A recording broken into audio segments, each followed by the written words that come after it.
Think Epcot's boring? Well, let's see if I can change your mind with our top 10 best things to do at Epcot.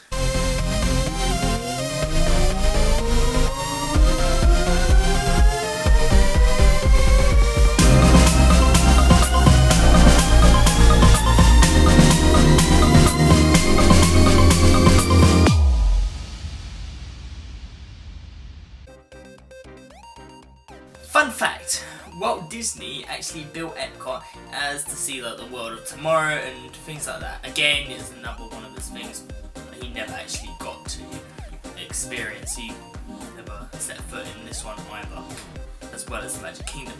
But Epcot, here we go, stands for, let's see if you know it, Experimental Protocol Community of Tomorrow. So it's not just a weird name, it actually stands for something. So let's go. When my partner Laura, when I took her to Epcot, she was kind of skeptical because it gets a lot of like jip for like being really being boring. I know there's an episode of The Simpsons when they're like, oh, it's so horrible Epcot, so educational. Well, I'm going to tell you, there's still a lot you can do and a lot of fun that can be had, that is had at Epcot. Number 10. Frozen Ever After. Okay, this is only at number 10 because it actually hasn't opened yet. We've not been there, so we can't give a complete judgment on it. But if you're going this summer, then it's something, you'll be the first people to try out. And then please tell us in the comments below, if you watch this and you have been, please tell us what you think of it. But it's supposed to be the only place where you can see Elsa, Anna, Sven, and the Stalky Snowman Olaf. Right, because they're moving from their home currently at the Magic Kingdom to Disney's Epcot Norway Pavilion, as that is where it's set.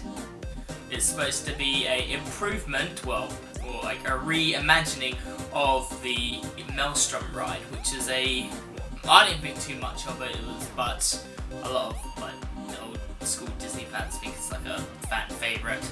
But I don't know, it's like just a boat ride, but now you're supposed to be going to Arendelle. I think it could be pretty cool. I don't think that we should cast judgment on it before we had a go. So that's why it's not higher on our list. Number 9.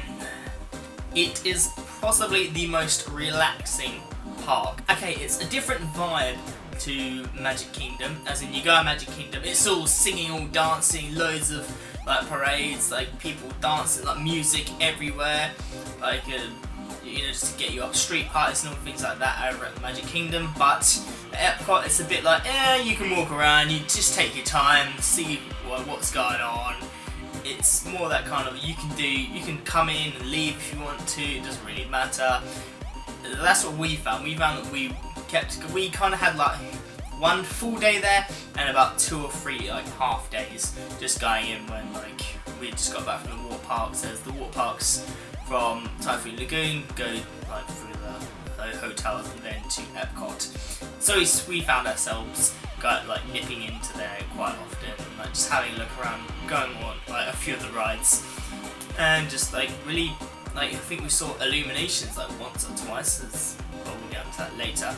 Yeah, so it's just one of those really relaxing parks which doesn't really try to be, Number 8, the free Caballeros. Mexican singing people. This is a boat ride where the whole way through you're being sung to by Mexicans, like Mexican music, and it's really fun. And a little special guest star from Donald Duck for some reason I don't really know. It's another kind of boat ride that takes you around like Mexico and that, but no, it's one of those little hidden tucked away gems no one really talks about when they are going to Epcot because there's so many other rides. But also here is normally where Donald Duck stands as well. So if you go in there, you want to find Donald Duck, make sure you look for him around the Mexican Pavilion.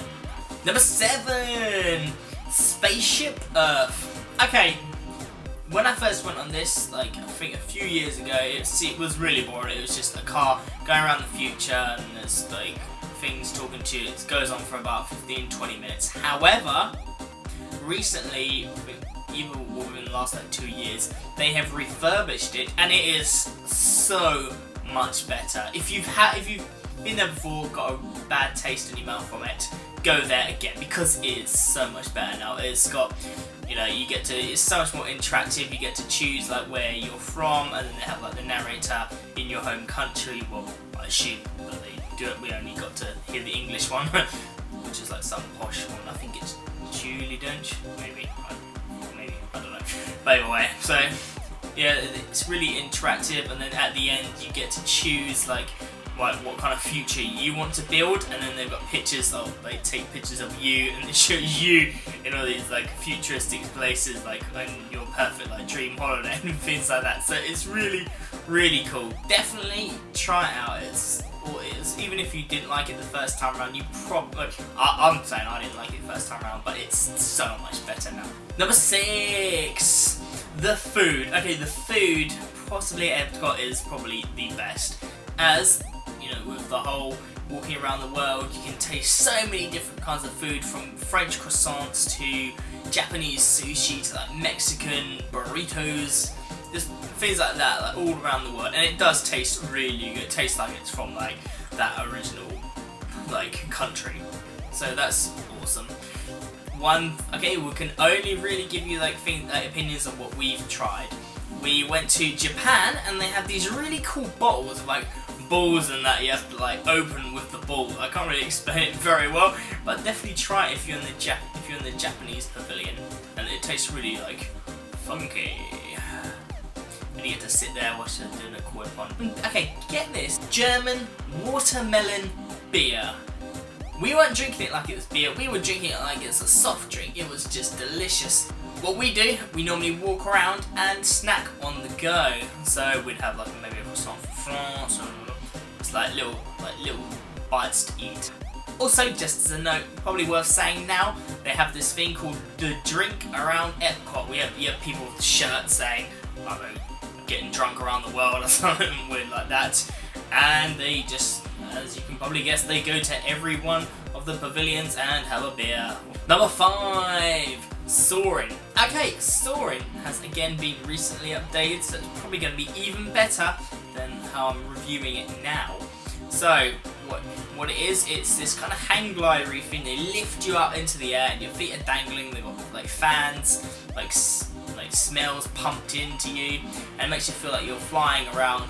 When it was California when we were there, but I think it's now the world. And they have all these like screens like on either side of you and in front of you, so it's kind of giving you the illusion that you're actually like traveling through the air.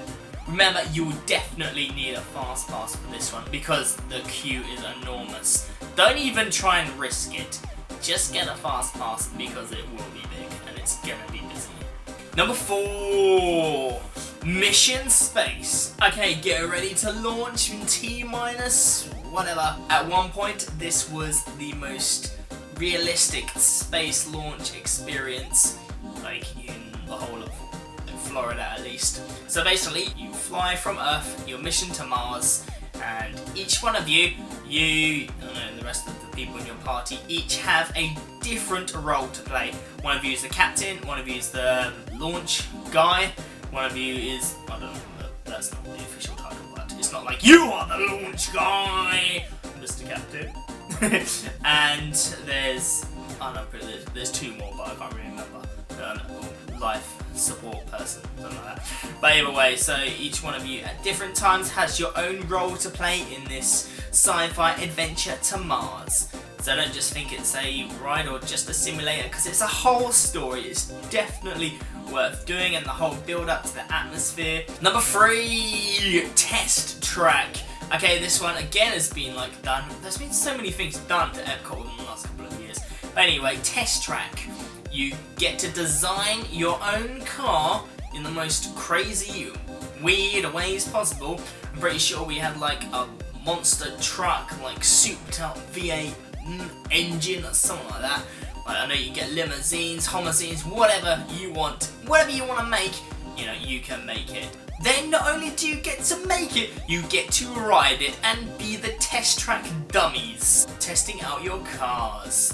So this one's like really fun. It takes you through like the heat test, the cold test, ice, speed, things turning, just anything that you think goes on to make it a car, that's what you will be put through. Number 2, illuminations. Okay, this is the big, huge, like fireworks extravaganza that happens at the end of the day. Arguably, feel free to argue that in the comments below, but I think that it's probably the best fireworks at Disney. So, and it's got lasers, it's got the globe in the middle of the lake, so, you know, you get like kind of double fireworks up above and reflecting in the lake, which was just awesome. Though you don't really, like, one of my tips is don't bother getting like a fast pass, because you'll have to like sit down like 10, 15, maybe even 30 minutes before, and there's so much room, it's around the whole lake. So what I say, get yourself a drink or something to eat or snack, just go sit down, like if you can find a bench, sit on one of the benches around the lake, or just stand by the rail, but it's gonna be awesome. Number 1, it was only gonna be this World Showcase.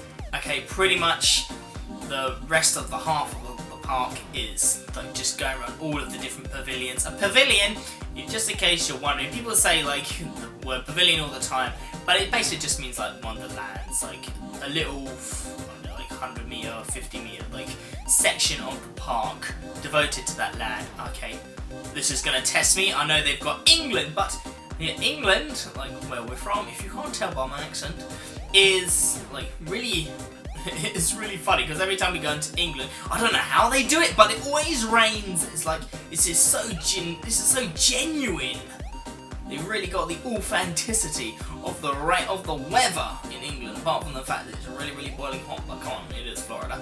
We have France with a little model of the Eiffel Tower. Italy, where they have a mime, a hilarious like mime person, like whistle.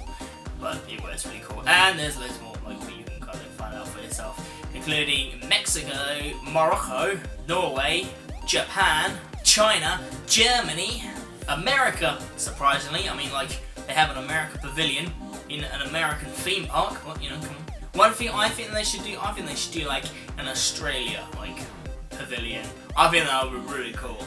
That'd be pretty damn cool. And finally, they have Canada. But each one of them is so different, it's just awesome seeing. It's pretty much just seeing the world in about 2-3 hours you can see the world. Well, or like Disney's view of the world. And what's really special about it is that they have cast members from that specific country like working there. So you really get the feel of what it's like, and you can always ask them if it's like genuine, if it's authentic.